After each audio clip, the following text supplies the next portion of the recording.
Hello guys, welcome to cricket review. India अपना पहला ODI match जीत गई है ओडीआई सीरीज का। और इससे बेहतर क्या होगा जिसमें रोहित का 50 और विराट का शतक आया है। और जिस हिसाब से उन्होंने शतक के बाद जो खेला है, और दोनों का दिखता है वो कॉमराडरी जो है ना आज में, वो दिखती है कि दोनों एक दूसरे के अचीवमेंट्स को सेलिब्रेट करते हैं। जिस हिसाब से विराट के शतक के बाद रोहित का जो एनिमेटेड रिएक्शन था, वो काफी अच्छा लगा। और आज जो है ना, बैटिंग और बॉलिंग दोनों ने काफी अच्छा किया। मैं एक बार सबकी परफॉर्मेंस दिखाना चाहूंगा, जिसमें यशस्वी जायसवाल कुछ खास नहीं कर पाए। 16 बॉल में 18 रन, रोहित शर्मा 51 बॉल्स में 57, विराट कोहली 135 120 बॉल्स में, ऋतुराज गायकवाड़ का खास नहीं रहा, 8 रन बना पाए, वाशिंगटन सुंदर 13। मैं इस मामले में कहूंगा, प्लीज ये ऑलराउंडर्स वाला गेम छोड़ो। आप गौतम गंभीर, यहाँ पे आप तिलक वर्मा या ऋषभ पंत में से किसी को भी खिला सकते थे और वो ज्यादा बेटर रहता आपके लिए। बट वही है ना, आपका जो ऑब्सेशन है ऑलराउंडर्स को लेके, वो सही नहीं है मेरे हिसाब से। केएल राहुल, उन्होंने काफी अच्छा किया, 56 बॉल में 60 रन बनाए। उन्होंने टाइम लिया और अपना जब उनका टाइम आया तो फिर उन्होंने उस हिसाब से स्कोर भी किया। रविंद्र जडेजा 20 बॉल्स में 32 रन, सबने मिलकर अपना काम किया। तो इसको मिला के हम अप्रॉक्स बना पाए 349 रन, 8 विकेट्स खो के। जिसको चेस करते हुए साउथ अफ्रीका सिर्फ 32 रन बना पाई और ऑल आउट हो गई। इसमें बॉलिंग में ये कहेंगे कि अर्शदीप सिंह ने काफी अच्छा बॉल डाला, 10 ओवर में 64 रन देके 2 विकेट। हर्षित राणा 10 ओवर में 65 रन देके 3 विकेट्स।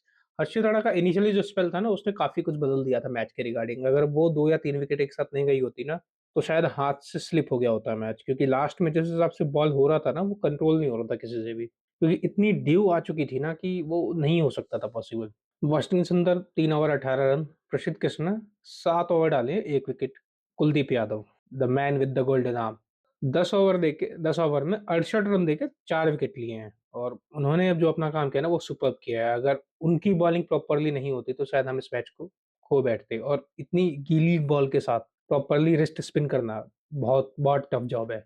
रविंद्र जडेजा 9 ओवर में 66 रन, कोई विकेट नहीं, बट उन्होंने कंटेन अच्छा किया, जहां पे रोक सकते थे वहां पे रोका। 17 रन से हम इस मैच को जीत गए हैं। इससे एक चीज तो है, जो अपने टेस्ट के कुछ जख्म थे ना, वो कम हो गए होंगे। बेसिकली इन द सेंस ये है कि अब टेस्ट हार की बात कम होगी, क्योंकि विराट और रोहित जब परफॉर्म करते हैं ना, तो बाकी सारी चीजें छुप जाती हैं।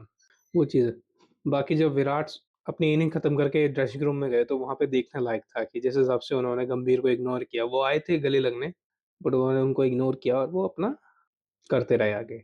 मैं इस मैच में बस ये ज़रूर कहना चाहूँगा कि जो ऑलराउंडर का ऑप्शन है ना, उनको कम करना चाहिए, स्पेशली गौतम गंभीर को, क्योंकि केएल राहुल की ये चॉइस नहीं होगी कि वो वाशिंगटन वाशिंगटन सुंदर को खिलाए, क्योंकि उन्होंने बोला था प्रेस कॉन्फ्रेंस में भी आके कि अगर ऋषभ खेलते ना, वो कीपिंग करेंगे, मैं नहीं। तो उनकी कहीं न कहीं सोच में था, बट सीधी-सी बात है, वाशिंगटन सुंदर की जो सोच है ना, वो गंभीर की तरफ से आ रही है, simple as that.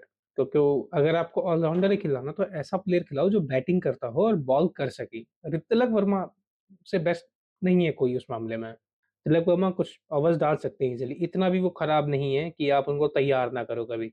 Yuvraj Singh शुरू से बॉल नहीं डालते थे, उन्होंने डालना शुरू किया, डालते रहे, तब जाके वो इतने बड़े ऑलराउंडर बने। तो वो चीज़ आप किसी को ट्राई करोगे ना, तभी वो जाके होगा। तो मेरा ये मानना है कि 5 नंबर पे आइदर तिलक वर्मा और आइदर ऋषभ पंत में से कोई एक होना चाहिए। वो ज़्यादा बेहतर रहेगा टीम के लिए। बाकी मैच देख के मज़ा आया, दोनों की परफॉर्मेंस काफ़ी अच्छी रही।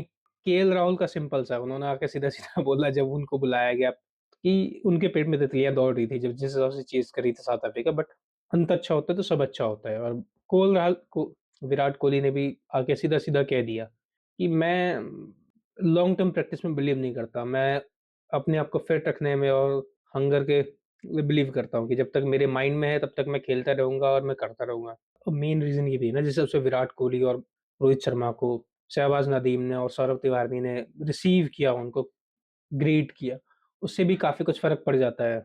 क्योंकि ऐसा होता है ना कि आप जब रिसीव हो रहे होते हैं, आपका जैसा वेलकम होता है, उससे ना आपके माइंडसेट पे काफ़ी फ़र्क पड़ जाता है। वो बिल्कुल ही फ्रेश थे माइंडसेट से। तो इस हिसाब से भी उनकी परफ़ॉर्मेंस आई दोनों की। आगे जाके दोनों में से किसी न किसी का एक आधा शतक और आने वाला है। तो एन्जॉय करोगे आप इस सीरीज़ को। Please like, share, subscribe this video. जय हिंद, जय भारत।